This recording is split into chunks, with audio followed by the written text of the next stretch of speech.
Doki Doki Emerald Affection is a Doki Doki Literature Club fan mod. This is not affiliated in any way with Team Salvato. It's designed to be played only after the official game has been completed and contains spoilers for the official game. Game files for Doki Doki Literature Club are required to play this mod and can be downloaded for free at that place or on Steam. By playing Doki Doki Emerald Affection, you agree that you have completed Doki Doki Literature Club and accept any spoilers contained within. I agree. Sup, it's Hallie, and welcome to Emerald Affection. Goodness, to get this mod running, I had to update RenPy, and then run it, or launch it from RenPy, and then there was an error when I started it, but when I clicked ignore, it just worked, so we're gonna hope that that continues to be okay.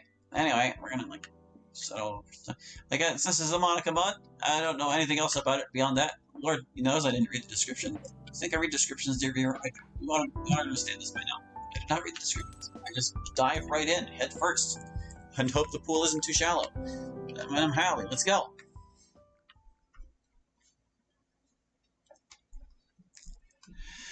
Act 1. Acceptance.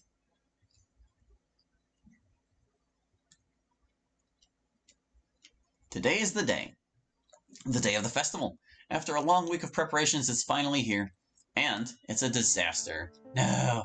Monica is currently standing at the front of the class, preparing to present her poem. Ciari, who just completed a performance of her own, is now shakily standing at the side of the room. I see a small tear form in her eyes as Monica clears her throat. The sound quickly quiets the room. While the turnout is quite impressive, it's clear Monica is displeased with how the event has gone thus far. Considering with what just happened with Sayori, I'm in the same boat. However, she begins to present like normal, keeping her composure. Throughout the period, the crowd stays silent, focusing on her strong delivery. Maybe her performance can turn this event around? Hey Monica, how about you quit writing and go back to sucking up to the teachers? Ha! Assuming you're not too busy sucking something else! Or not. Monica freezes in her tracks, stopping her performance mid-sentence. Huh? Honestly, Monica, you quit the bake club to start this? That's pathetic. Monica, can you address why you chose to resign as the bake club leader? Was there an internal scandal, perhaps? Or maybe a one-night stand gone wrong with a fellow member? Even the school newspaper reporter is getting in on this? What are you... I look around the room, which has now erupted into minor chaos. Glancing at Sayori, I see she's no longer in tears, but wearing a look of shock. It seemed as if the entire room was staring through Monica. A look of helplessness crept across Monica's face. Seeing everything unfold, I feel a massive wave of frustration hit me. I need to do something to take the pressure off of Monica. Seeing her so helpless just makes me feel so... I gotta shut these people up. And I think I know exactly how to do so. Here goes nothing. I stand up, take a deep breath, and belt out the one thing I'm sure will distract the crowd. I've always loved you, Monica! What? Monica's eyes dart toward me, a look of confusion and possible anger piercing through me. I stare back at Monica, giving a slight nod to the crowd. Hopefully she understands what I'm trying to do. After staring at me for a moment, her expression softens. She collects herself for a moment before speaking up. Okay, that is enough! Everybody get out, now! One by one, the students slowly got out of their seats and exited the room, not before tossing their garbage on the floor. Once the room had cleared out, it fell silent. Looks like the event is over. I look to the corner, Sayori is comforting both Yuri and Natsuki. Both of them look pretty shaken up. Monica is simply standing at the podium, eyes shut. I need to speak to her. I slowly approach the podium when a loud sound distracts me. Huh? Damn it.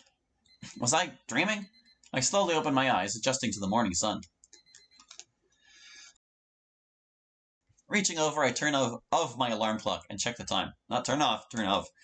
Glancing at the screen, I see the clock reads 7:35 a.m. Ugh, I really gotta stop staying up so late. I rub my eyes, removing the excess sleep. I take a quick glance out the window. It looks like a nice morning at least. Forcing myself to move, I get out of bed and stretch. That's better. Looks like it's time to start the day. I slowly make my way to the washroom to start my morning routine. I undress and turn on the shower. As I wait for the water to warm, I think about the day ahead. I don't have any tests today. At least I don't think I do. Shaking my head, I reach my hand into the water. Ow! Okay, that's a bit hot. I adjust the water temperature and step into the shower. Much better. Nothing beats a warm shower in the morning. Standing in the warm water, I'm brought back to my dream. Why was I thinking about that again? The festival was nearly 2 weeks ago. Why is it still on my mind? I quickly finish my routine and proceed to turn off the shower and grab my towel. Proceed to. As I dry myself off, I make my way back to my room. Damn, do I really not have a clean uniform? I guess I'm wearing yesterday's. I pick up the school uniform piled into the corner of my room. Let me see. I give the worn uniform a sniff test. Good enough. I better do some laundry tonight, though. After changing into the not-so-clean uniform, I grab my things and head downstairs. Making my way into the kitchen, I realize I should probably eat something before I head out. I search through the fridge and cupboards, looking for something I can whip up quickly. Not much of a selection, huh? I better go shopping one of these days. Finally, I locate a box with a lone Pop-Tart sitting in it. For now, looks like this will have to do. Tearing the foil, I quickly consume the sugary treat and wash it down with a glass of milk. I take my phone out of my pocket and see 8:05 flash across the screen. Good timing, gotta meet Sayori. I quickly double-check to make sure I have everything, and I leave my house. My eyes quickly adjust to the sunlight as I step out the door. After locking the front door, I head over to Sayori and Ai's typical meeting place. Hopefully she's awake. Okay, now it was there. For a second I didn't think they had the other thing. Howie! Gah! Jesus, Sayori, you're gonna give me a heart attack. I'm not. Classic Sayori. How about we don't find out? You know a good morning would have worked too, right? You're no fun. What am I going to do with you? Anyway, good morning, Sayori. Morning, Howie. How are things with you this morning? You know, aside from trying to land me in the hospital. They're good. I'm so happy it's Friday. Sayori? Yeah? It's Wednesday. Huh? Are you sure? Yes, Sayori, I'm sure. Dang it, I thought it was Friday. Oh no! What is it? I have a test today! I let out a small chuckle at her reaction. I never change, Sayori. Then we better hurry up or you're gonna miss it. Come on, let's go. Okay. We make our daily walk to school together, idly chatting on the way. Hey, Sayori. Yeah? What subject is this test of yours on? Math. I'm not really looking forward to it though. Wow, what a surprise. Let me guess, you didn't study? I did a little. What's a little? I opened the textbook, then immediately closed it. Sayori. I needed a coaster! So you used your textbook? It was the matter of like getting those little watermarks on my desk. Those things don't come out, you know. And you got them on the textbooks. Why don't you just, I don't know, get a coaster? Because I didn't want to study. Sayori, if you keep putting off studying, I'm going to have to come and make sure you do. I charge by the hour and I'm not cheap either. Meanie. All I can do is shake my head at her ridiculous logic. Seriously, what am I going to do with you? Hey, Howie, you didn't write a poem for the club today, did you? Sayori and I are both members of our school's literature club. I joined about a month ago, but Sayori's been there since its inception. She's even vice president, funnily enough. Mind you, I don't think she does much in the way of vice presidential duties. That, of course, ends up falling on her, or the club's president and founder, Monica. Monica. Back before I first joined the literature club, I had only spoken to Monica in passing a handful of times. However, since I joined, I found myself becoming fast friends with her. Actually, that goes for Yuri and Natsuki, too. It's a nice little group, and the club is something I've begun looking forward to. Nah, I didn't. Monica did say poem writing was going on a hiatus for a little because of the festival, after all. Festival. My mind goes back to the events of that day. During Sayori's performance, many of those who attended simply talked over her while she spoke, not taking her poem seriously. Some could be seen smashing cupcakes on desks and tearing up the pamphlets that both Sayori and Monica worked on. After both this and the aftermath of her own performance, Monica determined that we should put the poem writing activity on hold. God, how mature are these people? That's why I haven't written a poem for today. Yeah, it's too bad. I liked writing poems. Sayori pouts. Yeah, I started to grow a bit of an affinity towards it myself. I'm sure it won't be a permanent break, though. Just gives everyone time to take their mind off of what happened. Hopefully. Those guys were such jerks. Seriously, who says stuff like that at a fun school event? Yeah, trust me, I hear you. We should try and let it go, though. Not much we can do now, right? You're right, it just sucks. We worked so hard on it, too. Yeah, we sure did. Every member did their part in trying to make the event go well. Natsuki made the cupcakes, which had beautiful little cat designs on them. Yuri put together some excellent decorations that really livened up the atmosphere of the event. It was essentially hired hands, helping everyone in any way that I could. Or, no, I was essentially hired hands. It's just unfortunate it didn't go the way we wanted. After another few minutes of walking, we arrive at the school gates. Well, we better get going to class. See you at lunch, Hallie. Alright, see you, Sayori. Good luck on your test. You're gonna need it. I make a face at Sayori. Yeah, don't remind me. Sayori gives me an annoyed look, but shows a small smile as she waves goodbye. See ya. I laugh, cutting through the courtyard as I head toward my own class building. Entering the building, something catches my eye.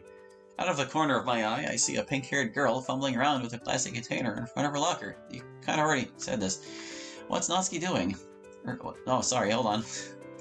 What is Natsuki doing? Walking up from behind her, I give her a tap on the shoulder. Hey, Natsuki. What the? Natsuki looks ready to throw a punch when she realizes who it was who tapped her. What the hell, Hallie? Do you have some kind of death wish or something? Sorry, Natsuki, I didn't mean to scare you. You alright? Yeah, I'm fine. You're just lucky I didn't drop anything. I noticed the container that Natsuki was struggling with laying nicely on the bottom of her locker. I shudder to think about what my face would look like had it fallen on the ground. Sorry. What's in the container, anyway?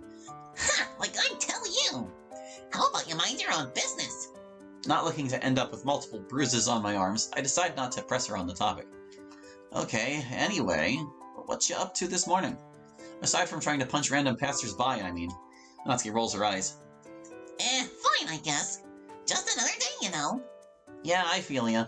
Been a bit of a lull since the festival. Yeah, exams don't start for another week or so things are kinda ordinary. But I'll take that over the festival any day. No kidding. Mind you, I may prefer it to Nijima's class. Don't even get me started. Could she be more of a hard ass? I can't even chew gum in her class. Yeah, I won't miss her when I graduate, that's for damn sure. Graduation. It's only a few months away now. I still gotta decide where I'm going. Realizing I've been talking with Natsuki for a few minutes, I glance at the clock on the wall. Ah, damn, I'm gonna be late. Catch you later, Natsuki. Noticing the time herself, Natsuki responds. Huh? Oh yeah, see you later, Hallie. I give Natsuki a quick wave as I head toward my classroom. Making my way toward my seat, I hear the bell. Heh, just in time. Cutting it pretty close there, Hallie. Mr. Katsumi eyes me down as I take my seat. Ah, sorry, sir, it won't happen again. Plunking down my bag next to my desk, I take out my things as Mr. Katsumi begins class. Let's get this over with.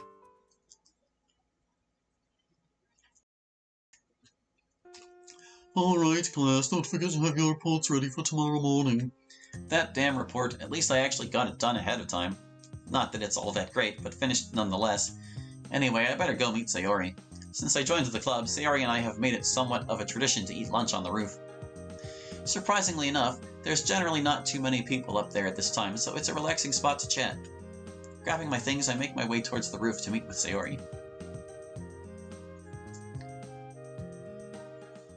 Arriving on the roof, I realize Sayori is nowhere to be found. That dummy. She probably got her hand caught in the vending machine again. I take a seat on a nearby bench and set my things down beside it. Once settled, I take a quick look at my surroundings. To my surprise, I spot a familiar face staring out into the city. Monika? As I look more closely, Monika's expression becomes more clear. Clearer is a word. Man, she looks really down. I wonder if the events of the festival are still bugging her. I certainly wouldn't blame her. Surely Monika took what happened at the festival the hardest out of anyone. Being the club president and all, she put her everything into making sure the event ran smoothly. While she never let it show that she was upset, I'd have a hard time believing it didn't upset her. I hope she's not taking it too personally, though. My train of thought is interrupted by Monika's voice. Hallie, is everything alright? When did she notice I was here? I gotta quit zoning out like that. Ah, hey Monika. Sorry I didn't see you there. Monika flashes me a look of concern. Are you okay? You were completely spaced out there for a moment. Oh, that. Yeah, I was just thinking about a few things. I'm all good, though. Thanks for the concern, though, Monika. Flashing her signature smile, Monika responds. No problem, Hallie. I just gotta make sure my club members are doing alright, you know. That's Monika for you, always looking out for others. It's honestly pretty admirable. Although, if I didn't know any better, I would have thought you came up here to spy on me or something. Huh? Of course not. Monica giggles. Don't worry, Hallie. I'm only teasing you. Right, I knew that. I let out a small laugh at my own stupidity. Might as well go with it. Come on, Monica, if I was spying on you, I'd pick a better hiding spot than directly in front of you. I flashed Monica a smirk. Oh, is that so? Somehow I doubt that. We should share a laugh at my expense. After a brief moment of silence, Monica speaks again.